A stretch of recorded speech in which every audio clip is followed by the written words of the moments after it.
In the spring of 1936, an investigation party enters thick wilderness on the South American landmass. At the point when the gathering's chief stops to inspect map pieces, one more of the gathering threatens to use a firearm.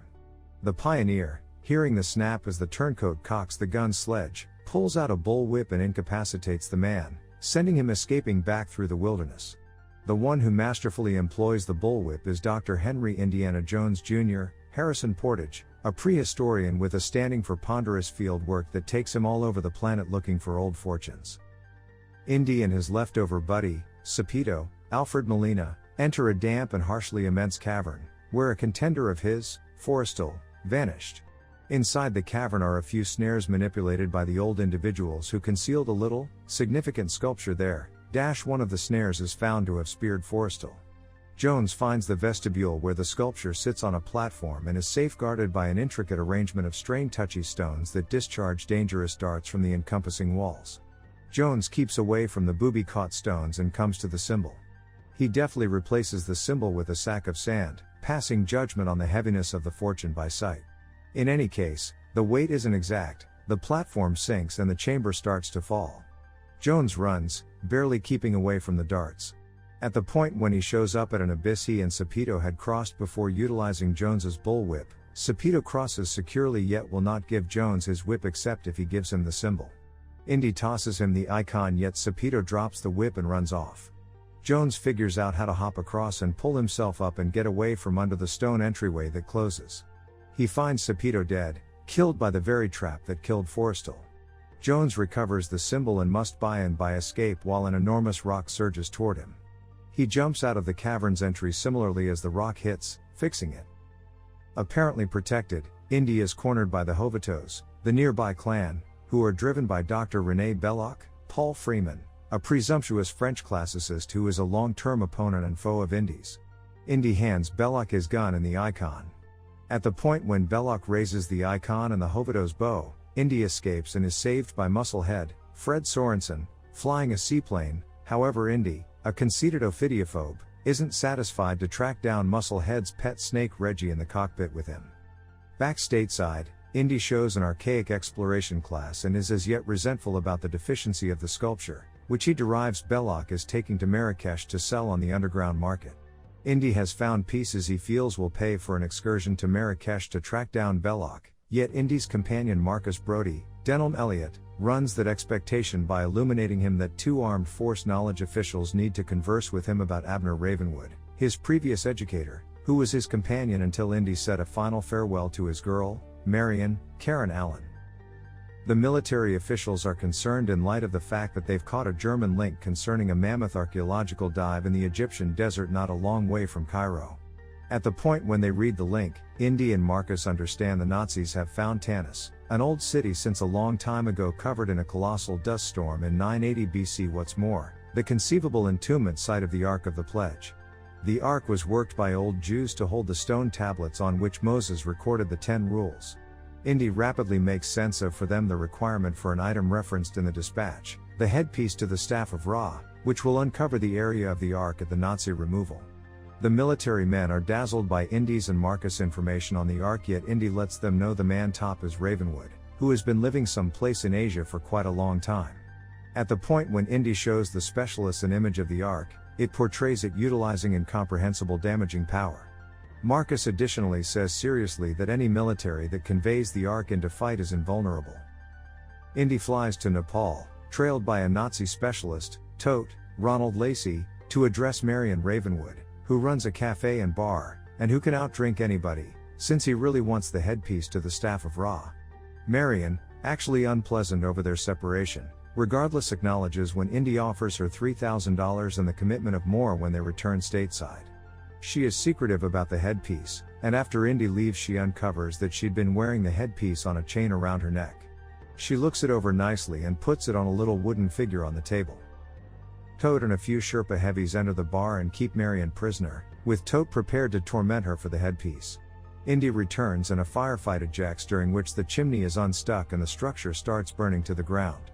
Tote tracks down the headpiece, however when he snatches it he's severely scorched, leaving a picture of one side of the headpiece marked on his hand. He leaps through a window, attempting to cool his hand in the snow. Outside the consuming bar, Marion lets Indy know that she's his accomplice in the endeavor until he can pay her.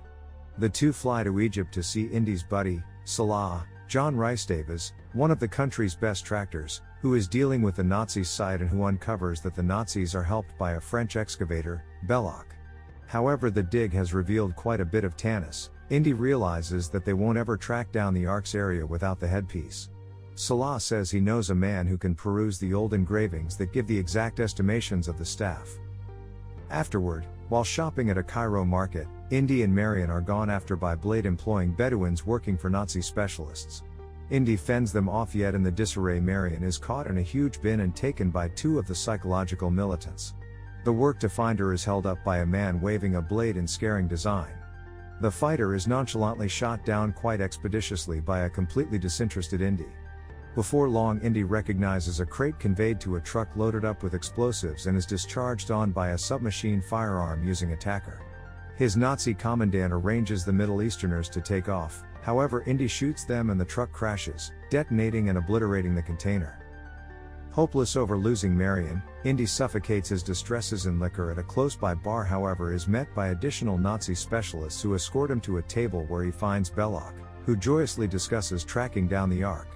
Indy, done caring whether he lives or kicks the bucket, goes after his sidearm as Middle Easterners inside pull rifles, dash just to see Salah's huge brood of youngsters rush in, encompass Indy and escort him out. Salah takes Indy to see the shaman who is perusing the headpiece's engravings after the two men have discovered that Belloc and his Wehrmacht helper, Colonel Dietrich, Wolf Collar, have gotten a duplicate of the headpiece. Neither one of the men knows that it is a copy followed from Tote's scorched hand. The shaman uncovers two basic realities. First, that the headpiece gives the exact level of the staff of Ra, and second, that the staff the Nazis utilized was too lengthy on the grounds that the opposite side of the headpiece educates to deduct from the level that was expressed on the front side, so their unearthing is over a pretty far from the Ark's genuine entombment site, which is known as the Well of Spirits. Penetrating the mammoth site, Indy is brought down into an underground guide room containing an unequivocally nitty-gritty smaller than usual of the city. Utilizing the Ra headpiece, he distinguishes the exact area of the Well of Spirits. Sneaking further around the colossal camp, Indy is stunned to track down Marion, alive yet bound and choked. Indy begins to free her, yet when she uncovers that the Nazis continue to get some information about him and what he knows, he understands he can't release her without uncovering his presence to the Nazis. Late that midday, Indy and Salah sneak their very own digging party to the real area of the Well of Spirits. Sometime later they at last uncover the top of the chamber, and to Indy's shock it is loaded up with hazardous snakes. Indy gets a region free from snakes with consuming lights, then brings down himself into the chamber and consumes a considerable lot of the snakes buzzing with blazing fuel. Salah follows and the two in the end find the tremendous stone chest containing the Ark. They eliminate it and spot it into a case. Soon after Salah lifts himself out, the rope is dropped into the opening and Belloc shows up with Dietrich. Belloc gloats about again taking Indy's find and the way in which he'll seal him in the chamber to kick the bucket. Before the rooftop is shut everything down, tosses Marion into the chamber, over Belloc's fights. While Marion and Indy ward off the snakes, Indy sees a wall with openings that snakes are slithering through. He climbs a mammoth sculpture and energetically breaks it from its establishment and it crashes through the wall. The two track down an opening to the surface, and find the runway at the exhuming camp, where a Nazi flying wing is standing by to fly the Ark out. The two sneak up to the plane. However, Indy is gone after by a specialist and a drawn-out battle results that is joined by a brawny German fighter who wallops Indy prior to being punched in reverse and destroyed to bits by the plane's propeller. Marion holds onto one of the plane's assault rifles and starts shooting at Nazi warriors, in the process setting a fuel dump burning. The fire obliterates the region and the plane detonates, yet Indy and Marion escape. Dietrich arranges his men to ship the Ark by truck to Cairo. At the point when Salah finds Indy and Marion, he is excited they're alive and tells them of Dietrich's arrangement. Indy takes a pony and seeks after the caravan, holding onto the truck containing the Ark and getting through a ruthless pursuit and battle with Nazi troopers to drive the Ark to somewhere safe and secure. In the scuffle, Indy powers Dietrich and Belloc's vehicle off the street, deferring their interest. He and Marion board a vagrant liner that will take them to a more secure area, yet a Nazi submarine catches the boat. The boat's chief advises Belloc and Dietrich to take the Ark and abandon Marion for their own entertainment. Dietrich takes Marion on board the sub with the Ark at any rate. Indy out of nowhere shows up as the sub leaves and loads up it while the boat's team cheer him on. The sub crosses the Mediterranean Ocean and shows up at a little island in the Aegean that houses a German maritime yard. Indy sees Marion being accompanied off the sub and takes out a guard, taking his uniform. Belloc, Dietrich, Toad and Marion all walk inland.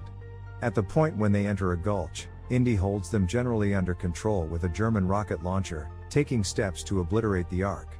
Belloc challenges Indy's blustering, realizing Indy needs to understand what the Ark contains as much as anybody. Indy finds he can't complete his alarming statement, and is seized. At an intricate function on the mountain, Indy and Marion, attached to a shaft, can look as the Ark is opened, however it contains only sand, the remaining parts of the stone tablets. No sooner is it opened, be that as it may, than its spirits abruptly show up. Indy, recollecting an old code that expects individuals to shut their eyes and not take a gander at the now liberated spirits, hollers for Marion to do likewise. The two endure the disorder that follows as the energy of the Ark floods forward and its spirits assault the now panicked Nazis, killing the whole contingent. Toad and Dietrich's appearances liquefy as they shout with dismay. Belloc himself detonates. The energy mass floods high into the night sky, conveying each cadaver toward the sky, prior to getting back to the Ark and resealing it, leaving Indy and Marion depleted however liberated.